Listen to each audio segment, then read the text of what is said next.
Hi, I'm Debbie Georgatos. Welcome to my show, America, Can We Talk? Today, we're going to talk about Mueller, dazed and damaged in Washington's hearing today, Iran's calculated aggression, and we have national security expert from the Center for Security Policy, Clare Lopez, joining us. And then Mueller's unjust double standard and his prejudice on parade. And I'll tell you why these stories matter to you. Stay tuned.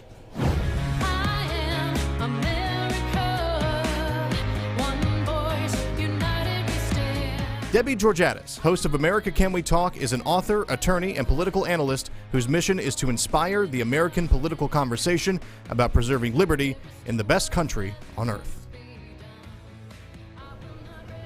And welcome again to America Can We Talk and to today's First Five. I'm Debbie Georgatos. This morning, millions of Americans were riveted to their television watching the testimony in the House Judiciary Committee of Robert Mueller, the special counsel who submitted the Mueller report about the alleged Russia-Trump collusion. And this morning's hearing involved questioning by both House Democrats and House Republicans, members of the House Judiciary Committee. We're going to talk about many points later in the show. I want to hit just a few things in this first five today. Number one, Robert Mueller appeared, to use many commentators' words, befuddled, confused, had a very hard time with the questions, frequently referred to his report. In fact, he often said in response to questions, I'll stand by the report, or if that's what's in the report. And there was actually a willingness of many of the people asking questions to refer to that. They would just read him something from the report. He'd say yes, no. He did not appear particularly alert. He also, to be clear, the hearing was dedicated to being limited to the content of his report. So it was mostly, since the report has been out and pretty much everyone has read it, or virtually all of it, who wants to read it, it was really just an effort for both sides to make their talking points out of what the Mueller report actually said related to the Trump-Russia collusion. I will say that one of the just stellar moments in this hearing today was the questioning done by Texas Congressman Congressman Gohmert, and I'm going to ask Matt, the wonderful producer, to quick play that clip of Louis Gohmert, and then I'll come back and tell you why it was so great. First, let me ask a unanimous consent, Mr. Chairman, to submit this article, Robert Mueller Unmasked, for the record. Without objection. Now, Mr. Mueller, who wrote the 9-minute comments you read at your May 29th press conference? I'm not going to get into that. Okay, so that's what I thought. You didn't write it. Okay. There are many other points that were made, and we're going to play other clips later in the show. But the one thing I want to mention about Congressman Gohmert's question, what he's referring to is this booklet, which I happened to get from him at an event here in Texas. It's called Robert Mueller Unmasked by Congressman Louis Gohmert. If you ever want a real window on all of the moral flaws and failings of Robert Mueller, I urge you to try to get this little booklet. It was by Congressman Gohmert. I think you can call his office and request a copy. But it really was a great stroke to get it into the record and today's hearing. Second was, I wanted to say that Robert Mueller, during this questioning, was asked by, I'm going to tell you who the person was, asked by a particular member of Congress. He asked about, and he was reading, this Congress member reading from the report, saying the opposition research firm that was hired by Hillary Clinton campaign and the Democrat National Committee to dig up dirt on Trump. So this congressman, Steve Chabot, I guess it is, C-H-A-B-O-T, or Chabot, he asked that question. He's reading from the report. He says specifically, the opposition research firm that was hired by Hillary Clinton campaign, blah, blah, to dig up dirt on Trump.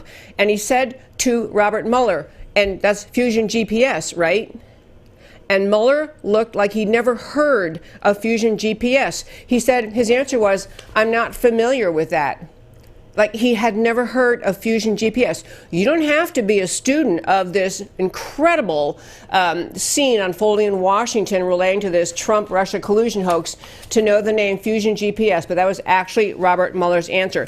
Did not know. Other thing in closing this first five today that came out of the hearing, we'll come back to much more later in the show, but the other closing point was Robert Mueller, within the first 30 minutes of this testimony, was asked in Congress, before the House Judiciary Committee, was asked by Georgia Republican Doug Collins at the very beginning whether his exhaustive, invasive, intense probe was in any way curtailed or stopped or hindered by the president or the White House? And Mueller's answer was no.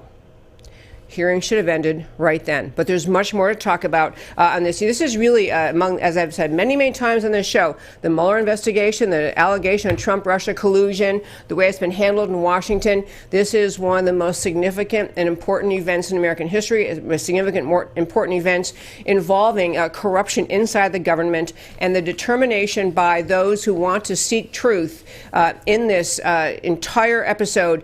We got a little more truth unfolded this morning. There's a lot more to go. It's very important in America, ultimately, that we hold responsible those who engaged in the egregious conduct that appears to have happened inside the DOJ, CIA, and the FBI. More on that later in the show.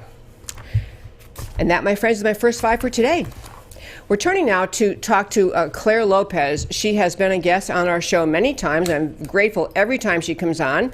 I frequently want to tell her I just take notes while she's talking. But Clare Lopez is the Vice President for Research and Analysis at the Center for Security Policy.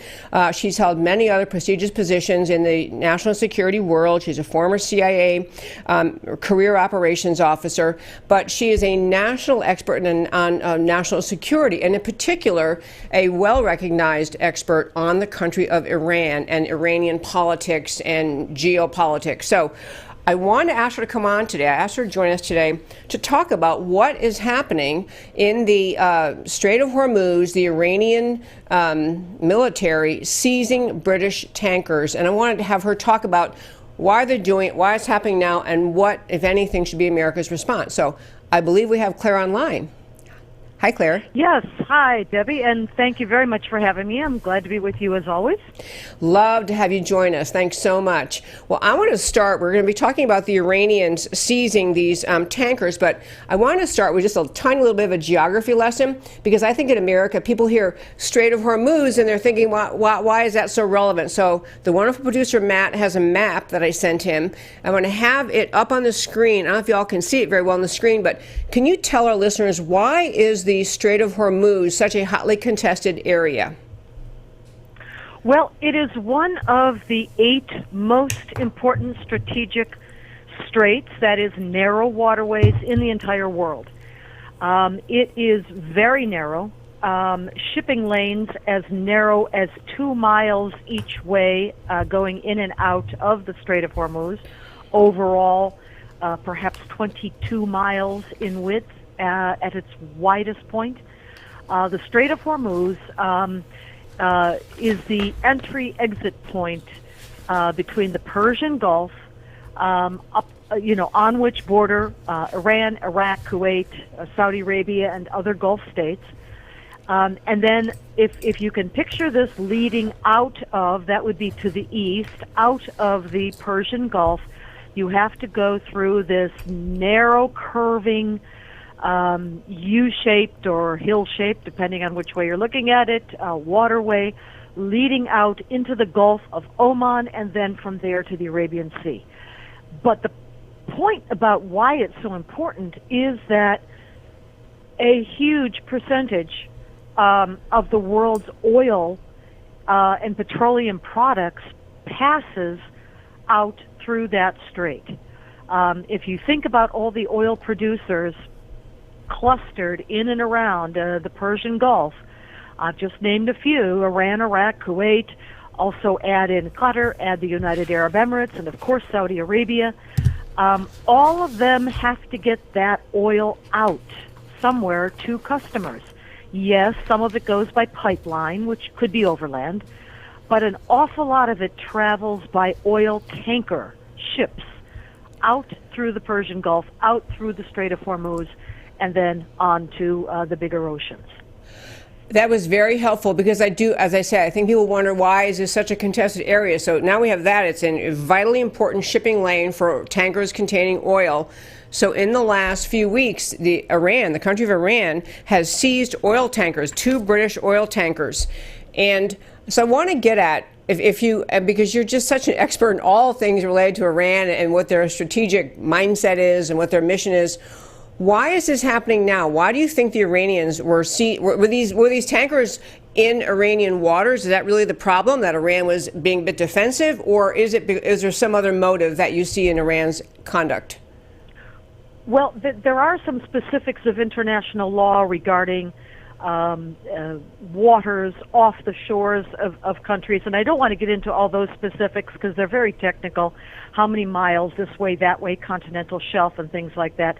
Suffice to say that there is disagreement in the world and among the nation states bordering the Persian Gulf about which regulations apply, which international conventions apply. But never mind, the principle of the matter is free passage of international commercial shipping through international waters. Just we'll keep that in mind. Why now? Well, as we all know, President Trump withdrew the United States from the Iran nuclear deal, the Joint Comprehensive Plan of Action, or JCPOA, in May of 2018.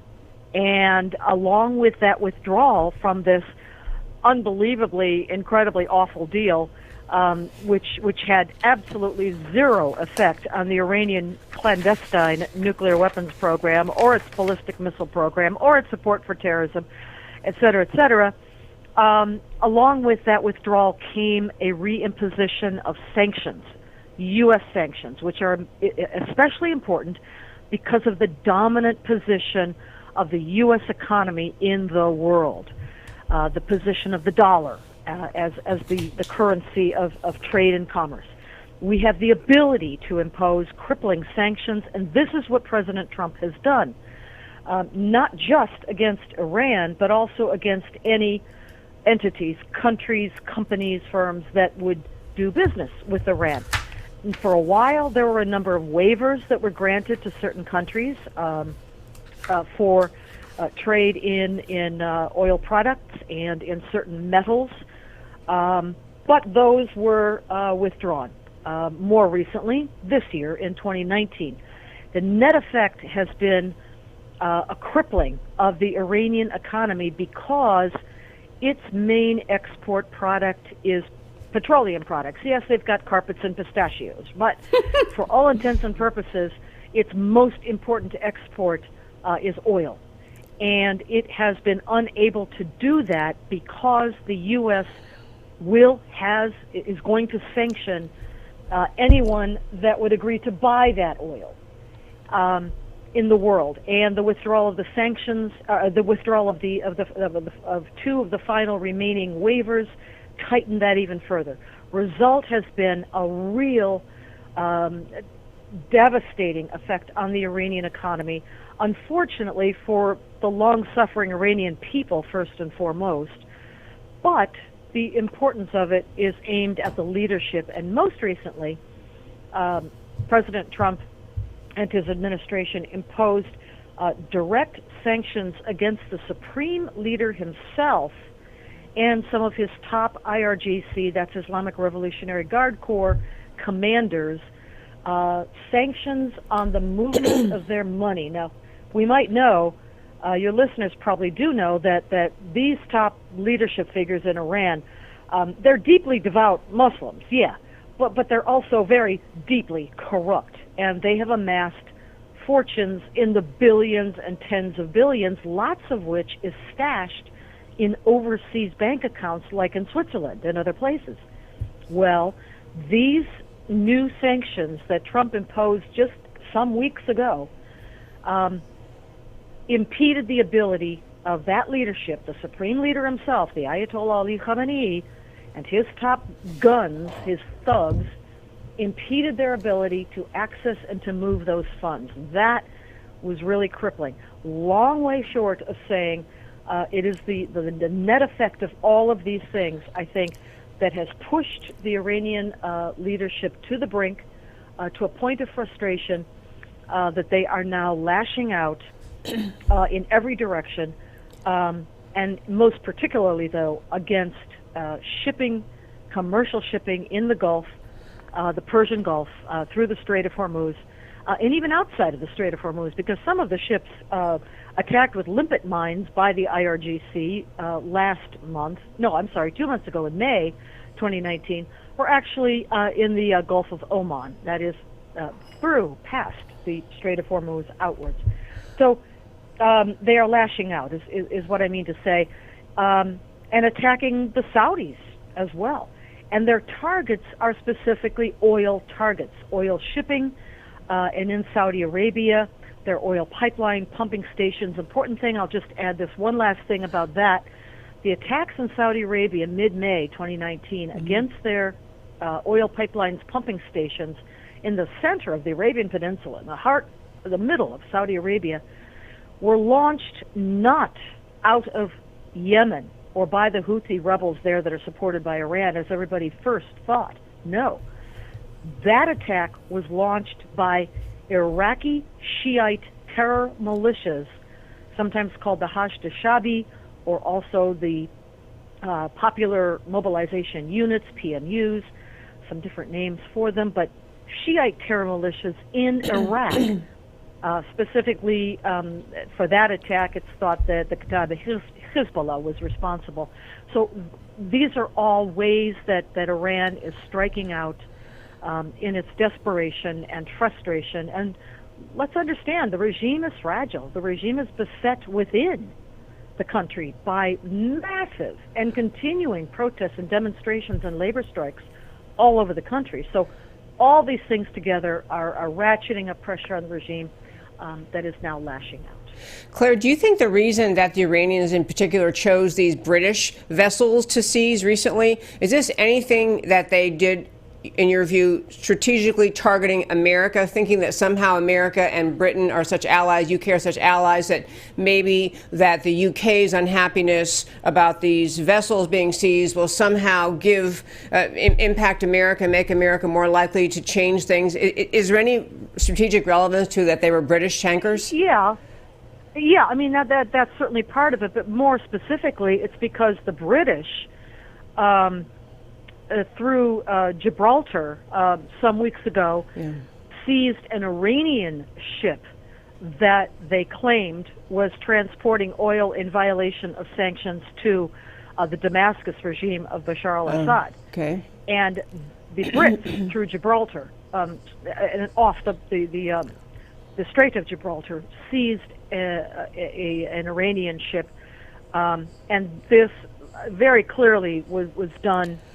The multiple two-time seizure of British vessels, or stopping of their passage in any case, clearly in response to that earlier seizure, tit for tat in a way, if you will. But yes, to the things that you mentioned as well, I think the Iranians, as well as all of us, know that Britain is in the midst of a political transfer of power in terms of their prime minister, that Boris Johnson has just succeeded Theresa May as prime minister of Britain, and that obviously the British, are focused on internal political matters at a point like this in time, and they may have thought that the British lacked the willpower to stand up to the Iranians.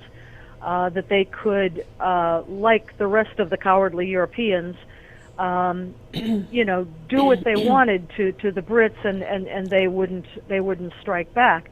But to their credit, and I'll have to say, to the British credit, not only now do they have Boris Johnson, a very solid fellow with a stern, well-formed set of vertebrae, in office as prime minister. Yeah. But their foreign minister, or I should say foreign secretary, Jeremy Hunt, has also called for a European naval mission to include not just British ships, military ships, naval ships, but calling on other European powers like the Dutch, of course, the Maersk shipping line. I didn't mean Dutch, I meant Danish.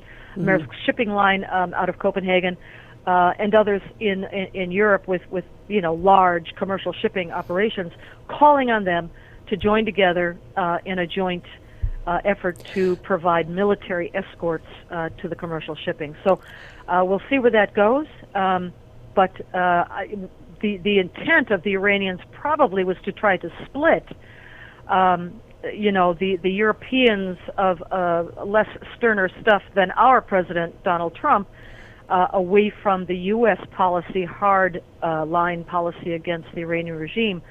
But, the more the Iranian regime attacks and strikes out against the Europeans, I think the more the Europeans are going to see exactly what that regime is all about, and begin to adjust their thinking, if not their spines.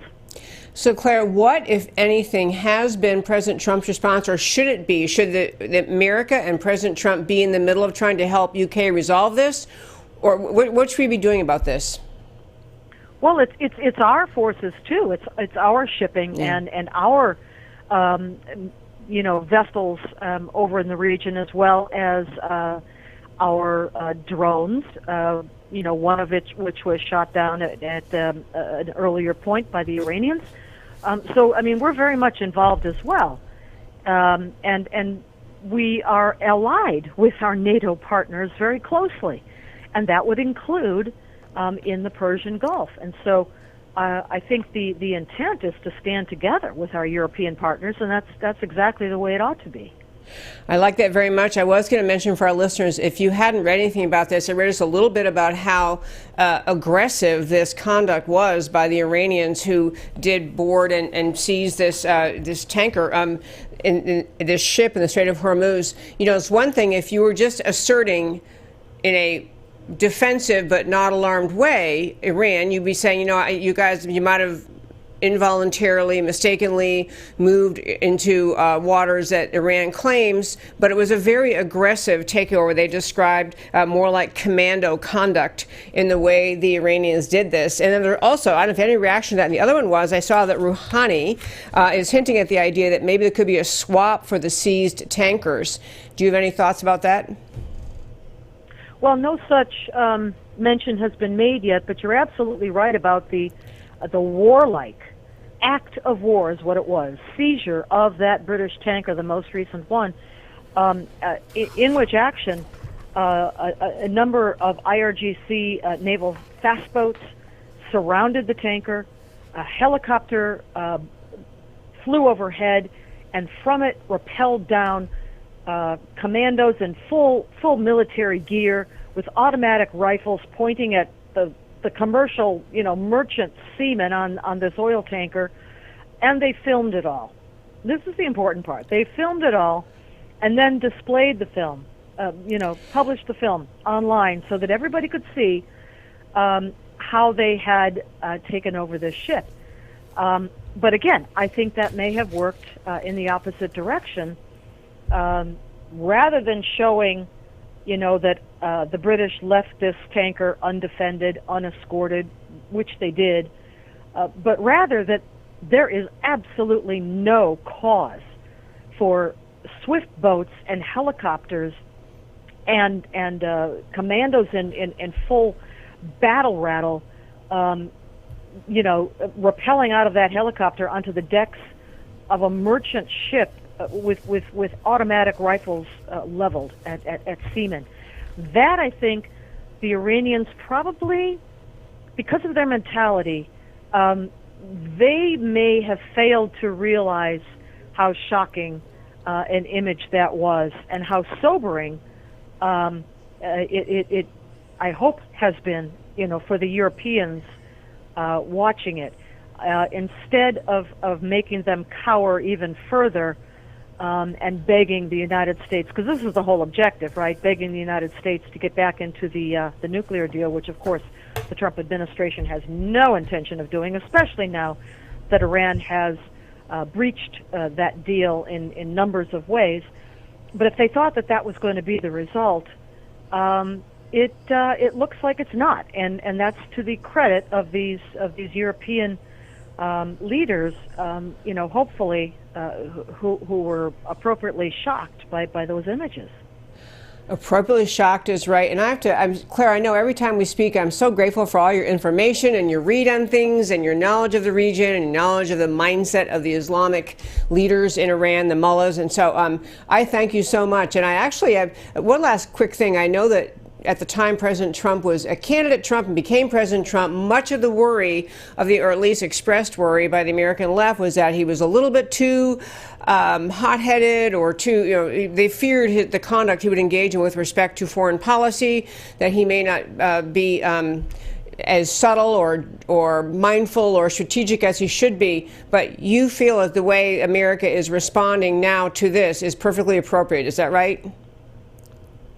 Well, it is, but I would add this as well. There comes a point when kinetic acts of war, like the seizure of commercial shipping, like the attacks with limpet mines on the hulls of commercial shipping, like the shooting down of surveillance drones, non-armed, by the way, surveillance drones, must be met likewise with a kinetic response. Otherwise, the appearance of weakness, I think, will only fuel further aggression on the part of this regime.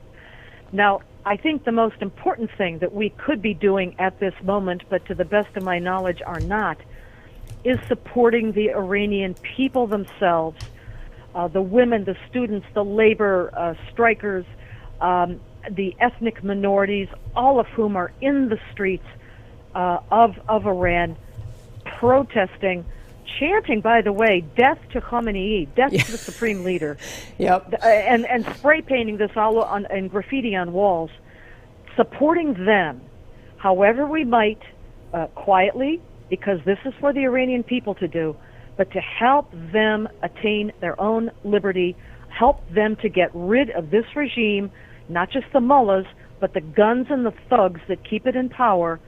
Those Iranian people deserve our help with doing that. Clare Lopez, I cannot thank you enough. Love every time you can join us. Thank you so much for being available today to talk about the situation in the Strait of Hormuz. Thank you for having me. Thank you. Thank you, folks. And again, if you want to go to the website, the Center for Security Policy.org, full of information, always full of the latest on national security of all kinds, and certainly on this incident with Iran, and on the many appearances Clare Lopez makes in national media. You can listen to interviews she does all over the place. She's just a gift of a resource for Americans to understand better the international scene, and especially the Iranian world and the Iranian mission of the Iranian government to be as an Islamic expansionist government. So now I want to turn to what has been probably the top of the news all day long in most of the news sources in this country, and it is about the testimony today by Robert Mueller in front of the House Judiciary Committee relating to his Mueller report. I mentioned a little bit about it earlier today in the first five, and there are so many ways to go on this, and I will tell you that I want to start by an overarching observation and then hit on two particular points that were made that were really quite poignant about it. So I mentioned earlier, Robert Mueller did not appear particularly alert, particularly astute. He frequently gave the answer, which is well within his rights to say, is I stand by the language of my report, or whatever. If it's in the report, it's right. He expressed no understanding what Fusion GPS is, which everyone, I think, knows. It was the organization, the smear campaign organization, first hired by Hillary Clinton and then funded by the DNC, that essentially hired somebody else to create the Russian dossier. And so that was a particularly low moment for Robert Mueller in this hearing. But my overarching point I want to make before I dive into the two specifics is this. You likely know that two overarching points. First, you likely know the story we talked about just a few days ago related to Seth Rich, and he was the employee of the Democrat National Committee, and he was the person who is believed to have been the one who actually did all of the removal of or copying of the DNC's emails, the Hillary Clinton campaign emails that were ultimately given to Julian Assange and published by WikiLeaks. That was the whole Russia-Trump collusion. That was one avenue or aspect of it, was the allegation by many on the left that it was the Russians who had hacked into the DNC servers, download these emails, and shared them with Julian Assange, who put them out on WikiLeaks.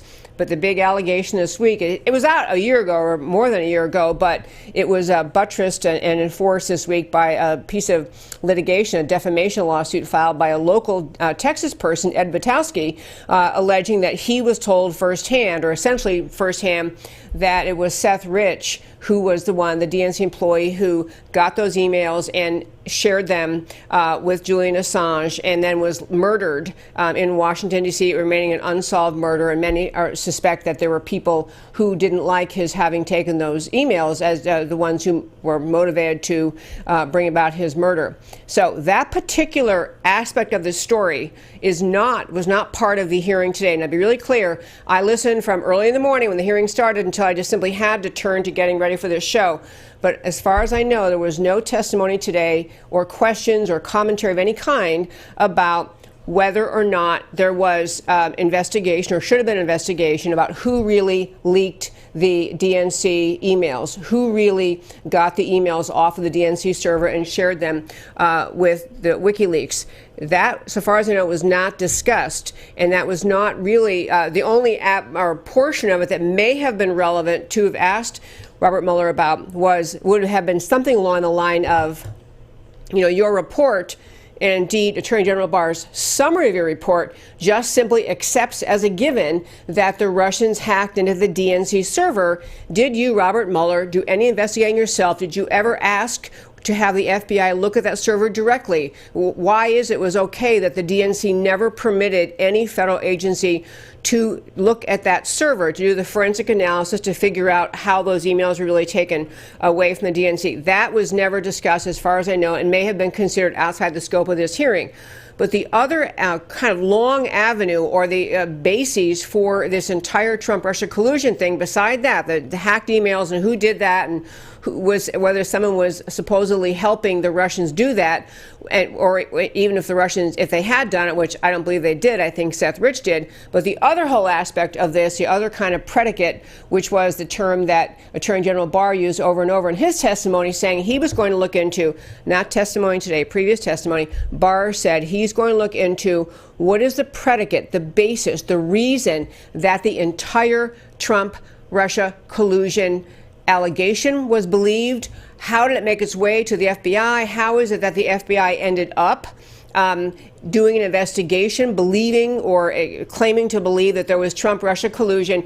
Because many people have now put together the pieces and realized the FBI, and actually behind them even the CIA and John Brennan, seem to have been part of the very beginning of setting up the Trump-Russia collusion hoax by planting people to talk to relevant characters connected to the Trump campaign, and having those conversations lead the conversations would happen. They'd be information planted with someone connected to the Trump campaign, and then there would be a report back from some other agent who was only hearing from somebody who'd been told by some of the CIA planted that there was this Trump-Russia collusion. Well, that was the big aspect that the Republicans are trying to get to today. I mean, the hearing was about simply, what does the Mueller report say, and what did you find in your lengthy and expensive investigation? Republicans kept trying to get asked several times about essentially the predicate. How'd you get here? Why is it you didn't look into this? And that was really not exactly the scope of the hearing. The hearing was about the report, but the frustration of the Republicans who don't have the majority in the House is that we're talking about something, the Mueller report, that was the investigation into whether Trump colluded with the Russians, and then secondarily whether Trump obstructed the investigation into the alleged collusion. That was really what the Mueller report was about, and Republicans and truly millions of Americans are very bothered by the fact that there aren't enough people in Washington asking, how do you even get to the point when you end up having the FBI think there was something going on meriting the beginning of investigation? On that particular question, I want to play the question this morning that was asked by Congressman Jim Jordan. And to be really clear, he's basically making the point, Jim Jordan's making the point that, as it ties into the Mueller report, you found lots of people to accuse of lying You accuse people, it's a crime, it's a felony to lie to the FBI. So Mueller accused and got indictments and convictions for people for lying to the FBI. Why didn't you attempt to get people who were the original people helping to concoct this entire hoax? So I want to ask Matt, the wonderful producer, if we could play Jim Jordan's question on the floor of the House today to Robert Mueller. Director, the FBI interviewed Joseph Mifsud on February 10th, 2017. In that interview, Mr. Mifsud lied. You point this out on page 193, volume 1. Mifsud denied. Mifsud also falsely stated. In addition, Mifsud omitted. 3 times he lied to the FBI, yet you didn't charge him with the crime. Excuse me, did you say one? I'm sorry, did you say 193? Volume 1, 193. He lied 3 times. You pointed out in the report. Why didn't you charge him with the crime? I can't get into internal deliberations with regard who would or would not be. Charge a lot of other people for making false statements. Let's remember this. In 2016, the FBI did something they probably haven't done before. They spied on 2 American citizens associated with a presidential campaign, George Papadopoulos and Carter Page. With Carter Page, they went to the FISA court. They used the now famous dossier as part of the reason they were able to get the warrant and spy on Carter Page for a better part of a year. With Mr. Papadopoulos, they didn't go to the court. They used human sources. All kinds of, from about the moment Papadopoulos joins the Trump campaign, you got all these people all around the world starting to swirl around him. Names like Halper, Downer, Mifsud, Thompson, meeting in Rome, London, all kinds of places. The FBI even sent a lady posing as somebody else, went by the name Azra Turk, even dispatched her to London to spy on Mr. Papadopoulos. In one of these meetings, Mr. Papadopoulos is talking to a foreign diplomat, and he tells the diplomat, Russians have dirt on Clinton. That diplomat then contacts the FBI, and the FBI opens an investigation based on that fact. You point this out on page 1 of the report. July 31st, 2016, they open the investigation based on that piece of information. Papadopoulos tells a diplomat, Russians have dirt on Clinton. Diplomat tells the FBI. What I'm wondering is, who told Papadopoulos? How'd he find out? I can't get into the evidentiary file. Yes, you can, because you wrote about it. You gave us the answer. Page 192 of the report, you tell us who told him. Joseph Mifsud. Joseph Mifsud's the guy who told Papadopoulos. The mysterious professor who lives in Rome and London, teaches in 2 different universities. This is the guy who told Papadopoulos. He's the guy who starts it all. And when the FBI interviews him, he lies 3 times, and yet you don't charge him with a crime. You charge Rick Gates for false statements. You charge Paul Manafort for false statements. You charge Michael Cohen with false statements. You charge Michael Flynn, a 3-star general, with false statements. But the guy who puts the country through this whole saga, starts it all for 3 years we've lived this now, he lies, and you guys don't charge him. And I'm curious as to why. Well, I can't get into it, and it's obvious, I think, that we can't get into charging decisions. I have to tell you, folks, I wanted to play that first and then make my second overarching point. Think of the absurdity of this hearing. The hearing is about the Mueller investigation and report into Trump-Russia collusion. While every person sitting in that room, every reporter who's covered this story knows that Hillary Clinton, her campaign, the Democrat National Committee, hired Fusion GPS to have Christopher Steele concoct a false Russian dossier, just a fairy tale fantasy story of Russia-Trump collusion, put in the Russian dossier. And then what you're just hearing Jim Jordan recount, you had, it appears to be the CIA and John Brennan having helped to set this up, but you had an innocent American citizen, Papadopoulos, being fed stories by an FBI-sponsored guy, an FBI person they've assigned, this Mifsud, to go and plant the seed in Papadopoulos' mind, or the story that the Russians have Hillary's emails, and then Papadopoulos says it to somebody else, and they turn around, and that somebody else is involved in going back to the FBI and saying, hey, I think that someone connected with the Trump campaign might have something about Hillary's emails. So you have CIA, FBI involvement orchestrated with the British, the Australian, and now the Italian government appears to have been involved, or various agents inside the Italian government, the Australian, and the British. You have foreign collusion by the Democrats, by the leftists trying to prevent Trump from winning the campaign, including with Hillary Clinton, coming up with a Russian dossier with her collusion and connection, paying some guy to write up a fantasy story. And then that became the basis for the investigation, the FISA warrants and the Carter page and spying on your opponent.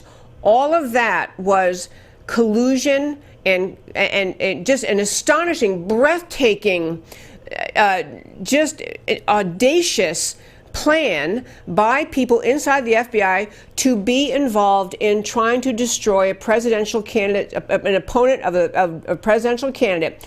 All those foreign governments, everyone in the room knows, and we're still sitting here trying to talk about whether or not, even though Mueller investigated and spent millions of dollars and hundreds of thousands of hours, probably millions of hours all told, him and his whole team, and came up with zip, zero, nada, nothing, and they're all sitting in that room trying to act serious about, yes, can we really possibly come up with a case? Okay, there is no case for, collusion or conspiracy between Trump and the Russians. We're all going to ignore the elephant or the donkey in the room, which is the Hillary and the DNC and Trump and the Fusion GPS and all those other players. We're going to ignore all of that. But doggone it, if we're not going to, and then their involvement with the Australian government and the British government and the Italian government, all of that, we all know this, but we're going to sit back and talk about, was it really Trump-Russia collusion? So what you just heard Jim Jordan say in that little summary of what happened is what America heard today. They heard this reality that indeed this is this was an unbelievably audacious coup attempt even before Trump won the election and continuing after he won the election to bring down the president. Collusion with foreign agents, collusion with foreign governments by the American left, by people inside the DOJ and the FBI and apparently the CIA. And we're all going to sit here and talk about the issue is really whether or not, there's possibility of charging Trump with obstruction because he got sick of being falsely accused of this whole Trump-Russia silliness that the left concocted. And that is when I say this is just this unbelievable double standard cooked up by the left. That is just that Jim Jordan describing how come all these other people, anyone affiliated with Trump, got charged with lying and missued the core person that kicked all of it off, working for the FBI, and he lied. Mueller acknowledges he lied. No mention of him. Now he's not going to be prosecuted for anything. One other point that came out of the hearing today was I used the expression prejudice on parade, Mueller's prejudice on parade. I want to play a clip, have the wonderful Matt, the producer, play a clip. This is by another. Texas was good today. John Ratcliffe, great set of questions he asked Mueller in the House Judiciary Committee. Here you go, John Ratcliffe. All right. Now, in explaining that special counsel did not make what you called a traditional prosecution or declination decision, the report on the bottom of page 2 of volume 2 reads as follows. The evidence we obtained about the president's actions and intent presents difficult issues that prevent us from conclusively determining that no criminal conduct occurred. Accordingly, while this report does not conclude that the president committed a crime, it also does not exonerate him. You said at all times the special counsel team operated under, was guided by, and followed Justice Department policies and principles. So which DOJ policy or principle sets forth a legal standard that an investigated person is not exonerated if their innocence from criminal conduct is not conclusively determined? Can you repeat the last part of that question? Yeah. Which DOJ policy or principle set forth a legal standard that an investigated person is not exonerated if their innocence from criminal conduct is not conclusively determined? Where does that language come from, Director? Where is the DOJ policy that says that? Let me make it easier. Sorry, go ahead. Can you give me an example other than Donald Trump where the Justice Department determined that an investigated person was not exonerated because their innocence was not conclusively determined? I cannot, but this is a unique situation. Okay, well, you can't. Time is short. I've got 5 minutes. Let's just leave it at you can't find it, because I'll tell you why. It doesn't exist. The special counsel's job, nowhere does it say that you were to conclusively determine Donald Trump's innocence or that the special counsel report should determine whether or not to exonerate him. It's not in any of the documents. It's not in your appointment order. It's not in the special counsel regulations. It's not in the OLC opinions. It's not in the Justice Manual, and it's not in the principles of federal prosecution. Nowhere do those words appear together, because respectfully, Director, it was not the special counsel's job to conclusively determine Donald Trump's innocence or to exonerate him, because the bedrock principle of our justice system is a presumption of innocence. It exists for everyone. Everyone is entitled to it, including sitting presidents. And because there is a presumption of innocence, prosecutors never, ever need to conclusively determine it. Now, Director, the special counsel applied this inverted burden of proof that I can't find, and you said doesn't exist anywhere in the department policies, and you used it to write a report. And the very first line of your report, says, and as you read this morning, it authorizes the special counsel to provide the Attorney General with a confidential report explaining the prosecution or declination decisions reached by the special counsel. That's the very first word of your report, right? That's correct. Here's the problem, Director. The special counsel didn't do that. On volume 1, you did. On volume 2, with respect to potential obstruction of justice, the special counsel made neither a prosecution decision or a declination decision. You made no decision. You told us this morning and in your report that you made no determination. So respectfully, Director, you didn't follow the special counsel regulations. It clearly says, write a confidential report about decisions reached. Nowhere in here does it say, write a report about decisions that weren't reached. You wrote 180 pages about decisions that weren't reached, about potential crimes that weren't charged or decided.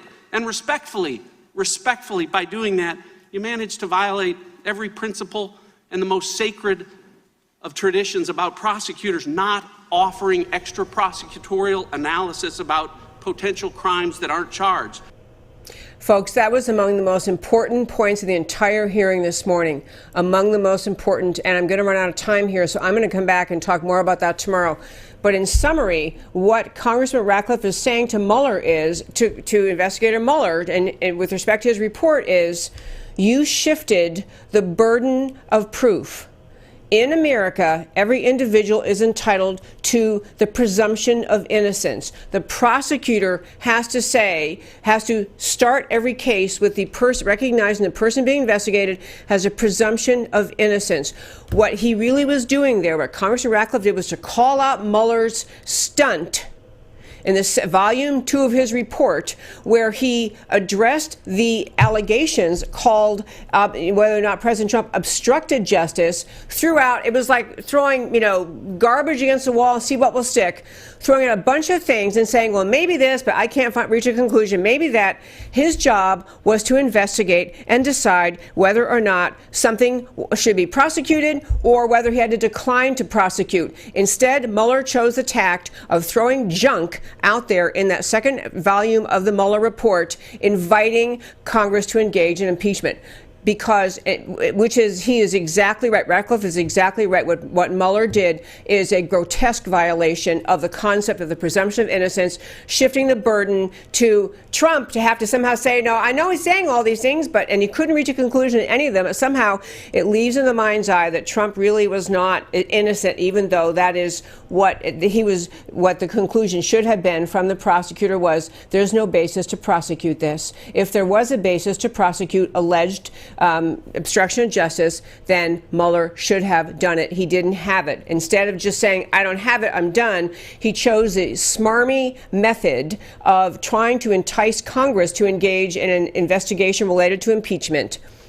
And folks, I'm almost out of time today. I want to tell you very quickly why these stories we talked about today matter to you. We talked about today Mueller exposed, Dazed, damages. The hearing today is the latest skirmish in the Democrats' ongoing coup attempt against our president. Mueller appears to be a willing deep state conspirator. He was a figurehead in this investigation, chosen because of his name and his undeserved reputation for integrity. Do not be duped by his confusion and weakness in testifying. It is not bumbling innocence. He was in the middle of cooking up this report to hurt Trump. My June 11th interview with Sidney Powell, now Lieutenant General Michael Flynn's counsel, is on America Can We Talk's YouTube channel. It gives an in-depth look into the Mueller and his high-ranking corrupt sidekick Andrew Weissman, Mueller's prejudice on parade, key takeaways. The Mueller report turned the presumption of innocence we were just talking about on its head. We have the Mueller report turned the presumption of innocence upside down. You can't indict, but you can't exonerate. This is not a standard. You don't get to say as a prosecutor, well, I'm not going to indict, but I'm not going to exonerate. It's exactly what he did. Unprecedented, unprincipled. We can go to the next slide. Mueller's unjust double standard. Key takeaways. Mueller's kid gloves treatment of Joseph Mifsud gives away the fraud of his entire investigation. Mifsud is where the lie the Russians have Hillary's emails started. He's not a friend of Russia. He's a Western intelligence asset. He was part of the setup of Papadopoulos, possibly directed by John Brennan. He concealed or lied to the FBI about his role. Mifsud did, but Mueller didn't prosecute. And on the last one on Mueller, Attorney General Barr told the House, this I didn't even get to today, the basic thing, Mueller was told by Attorney General Barr sent a letter to the House saying, you know what, you cannot, he can't testify about anything except what's in the Mueller report. And the Democrats made a big fuss and complained about that and said, that's terrible. You know, Barr shouldn't get to say we can ask Mueller. Turns out Mueller urged Barr to send that letter. Mueller didn't want to have to talk about anything what's in his report. Obviously, he's not feeling up to it and able to withstand the pressure. I'm going to go to the last slide because we've got to roll. Iran's calculated aggression. Reminder, the world is still a dangerous place. Thank you, Clare Lopez, for elaborating. Iran remains dangerous. It's this out-of-touch malacracy ruling largely against the will of the Persian people. Tattered, weak economy. Mullahs are desperate to get relief from the sanctions. Trump has not taken the bait to engage militarily, which could shift EU opinion toward Iran and against us. But Trump will stand up for U.S. interests. And I actually think the new British Prime Minister has little sympathy toward Islamic extremists in the mix now. So we'll see where this all goes. And folks, this is America Can We Talk. I'm here every Monday through Thursday, 3 p.m. Central Time. Come back tomorrow. Thanks so much for listening. And remember to always speak up for America because America matters.